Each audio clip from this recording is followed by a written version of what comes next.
Pernahkah kalian merasa bahwa ketika rezeki kalian udah mati-matian mengejar, semakin dikejar semakin rezeki itu menjauh? Kalian sudah eksperimen, sudah meniru cara kerja orang lain, katanya ATM amati tiru modifikasi, tapi tetap kalian tidak berhasil, tapi tetap rezeki aja seret. Kalau iya, tolong tonton video ini sampai selesai, saya akan beritahu Anda letak kesalahan fatal Anda di mana. Kenapa rezeki semakin Anda kejar, semakin menjauh.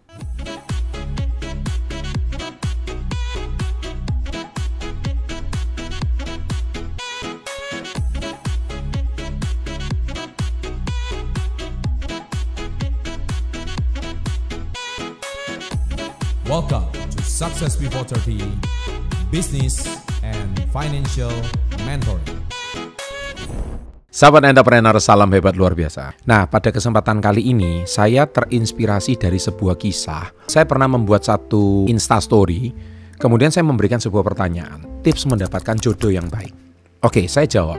Banyak anak muda itu kan kata jomblo itu sudah menjadi sebuah jokes atau guyonan, dan akhirnya mereka itu sangat tidak suka disebut dengan kata jomblo. Kesannya kayak mereka tuh seret jodoh dan tidak laku begitu. Nah, jodoh itu sebenarnya konsepnya hampir sama dengan rezeki ya. Jadi anak-anak muda sekarang itu seringkali mengejar jodoh itu dipaksakan. Jadi ada kata dipaksakan di sini atau memaksakan supaya terlihat berpasangan. Sehingga asal samber aja, tidak diseleksi, tidak diberikan sebuah pandangan yang positif, akhirnya asal samber dan akhirnya ujung-ujungnya Anda cuman terlihat supaya berpasangan gitu. Buru-buru menikah, katanya pacaran setelah menikah itu enak katanya. Seringkali itu juga hampir sama dengan Anda mengejar rezeki. Ketika Anda rezeki asal samber dan memaksakan, akhirnya yang terdapat adalah rezeki itu tidak berkah gitu. Semakin Anda kejar, rezeki itu semakin menjauh.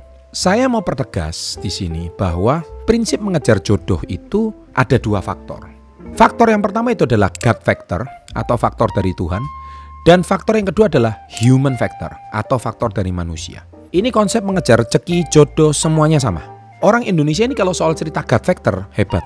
Seringkali lupa bahwa sukses itu bukan cuman God factor, bukan cuman berdoa, tapi juga ada human factor, yaitu Anda harus berusaha.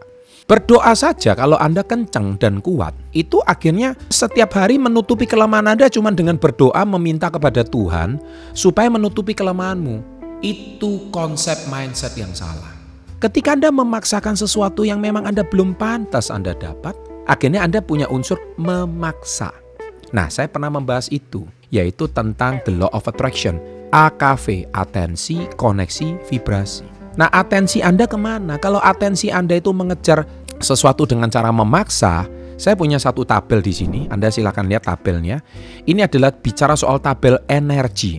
Dan ini dikarang oleh Profesor David Hawkins. Dia bercerita tentang power vs force. What is power? What is force? Power itu Anda ketika mengejar sesuatu, itu Anda memakai energi kebahagiaan. Energi santai, energi sukacita, energi bahagia, energi tidak ada rasa dendam, tidak ada rasa cemas. Energinya itu semua betul-betul bahagia.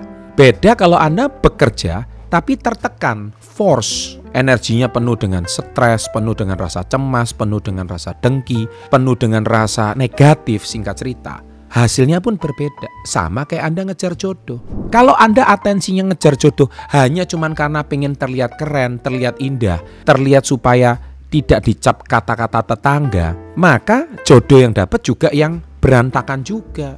Karena orang ruwet akan kumpul sama orang ruwet. Orang berantakan cocoknya sama orang berantakan. Nah, itulah kenapa Anda kejar rezeki semakin dikejar semakin menjauh. Karena energi Anda energi force, berantakan. Itu jawaban saya. Nah, oleh sebab itu, atensi memberikan koneksi. Koneksi itu terkonek. Kalau Bluetooth itu jadinya nyambung. Ketika Anda sudah terkoneksi, sinyal terkoneksi, nah Anda terkoneksi dengan apa? Karena di dunia ini semua tarik-menarik. Orang ruwet kumpul orang ruwet. Nggak mungkin jodoh orang yang berantakan Anda masuk kepada orang yang baik. Itu nggak cocok. Karena energi, force akan kumpul sama yang force. Energi yang power kumpul sama energi yang power. Nah, oleh sebab itu, di sini kenapa rezeki semakin dikejar semakin jauh? Ya jelas, karena rezeki baik dia akan kumpul sama orang baik. Ingat loh ya, di dunia ini ya nggak ada orang, kenapa orang kaya kalau jatuh bangkrut 2 tahun lagi dia akan jadi kaya raya lagi. Karena dia sudah punya pondasinya. Mungkin dia selip, salah, nggak lama kemudian dia akan balik. Sedangkan orang, mohon maaf, orang miskin, tiba-tiba menang lotre 1M, nggak sampai 2 tahun habis lagi. Nggak usah ngomong lotre deh, tiba-tiba dapat pensiunan 500 juta. Kalau nggak ngerti tata kelolanya, 2 tahun kemudian banyak saudara, teman, ngaku-ngaku saudara, pinjam-pinjam duit 2 tahun lagi. Nggak ngerti tata cara kelola, habis itu uangnya. Kalau uangnya itu habis, maka yakin 2 tahun kemudian dia kembali ke jatuh miskin. Meskipun dia pensiunan tetap habis. Kenapa kalau ngomong rezeki nggak kemana-mana? Jelas rezeki nggak kemana-mana. Rezeki ya di situ aja. Rezeki akan mampir pada orang-orang yang ngerti ilmu rezekinya. Jodoh nggak kemana-mana. Betul kata-kata itu. Karena orang baik akan kembali pada orang baik. Orang tepat akan kembali pada orang yang tepat. Sedangkan orang ruwet akan kembali pada orang ruwet. Itu aja jawabannya. Oleh sebab itu saya juga sudah bahas di buku saya Badai Pasti Berlalu ini. Ujung-ujungnya yaitu tadi. Ketika Anda sudah perbaiki diri. Nah, level berikutnya seperti yang sudah saya pernah bahas di video sebelumnya tentang Wu Wei. Yaitu bagaimana Anda konsep pasrah. Ketika Anda sudah perbaiki diri Anda, human factor, zona Anda sudah di zona power, ikhlas, Anda sudah pasrah, malah jodoh terbaik datang sendiri. Saya juga pernah di fase Anda. Sama persis, saya juga pernah fase di mana saya itu tertekan, stres, dikejar-kejar hutang. Dan akhirnya saya sadar sampai di satu titik yang harus diperbaiki itu bukan orang lain, tapi yang harus diperbaiki diri saya sendiri. Otomatis ketika saya berubah, lingkungan saya berubah. Asupan makanan yang saya konsumsi dulu nggak baik, sekarang menjadi lebih baik. Perbaiki diri dan itu alhasil, malah hasilnya dampaknya jauh lebih positif. Nah, tubuh manusia itu kan terdiri dari 3. Mind, body, and soul. Pikiran, fisik, dan jiwa. Jadi fisik Anda nggak selaras dengan jiwa Anda, fisik Anda nggak selaras dengan pikiran Anda. Gimana rezeki mau datang dengan baik? Yang ada adalah ketemu orang yang nggak balance. Kalau ketemu orang yang nggak balance, alhasil gimana? Hasilnya nanti jodohnya juga ketemu sama yang nggak balance juga.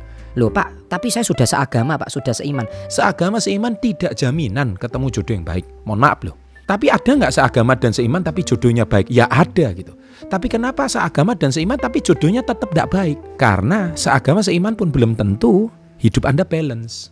Makanya saya juga ngajarkan balancing life di sini, ya kan? Pak, tapi saya ini kan hutang masih banyak, penghasilan masih belum cukup. Gimana mau hidup balance? Betul, tidur lebih cepat. Mulai belajar olahraga. Anda tenang, Anda tahu kesalahan Anda di mana, Anda perbaiki diri Anda. Nah, itu yang saya lakukan.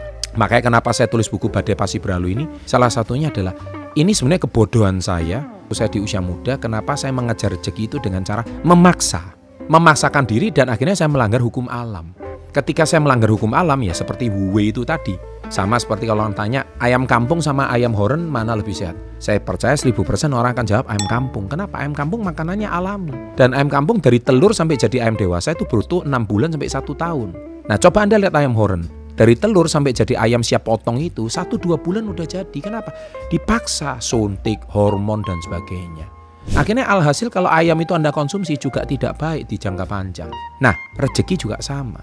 Kalau Anda paksakan sesuatu yang belum matang pada waktunya, akhirnya rezeki Anda atau jodoh Anda juga nggak beres. Dikarbit itu tadi karena tuntutan keadaan, tuntutan lingkungan, tuntutan tetangga, tuntutan orang tua, supaya terkesan nggak jomblo gitu. Nah, alhasil akhirnya jodoh Anda semakin nggak beres.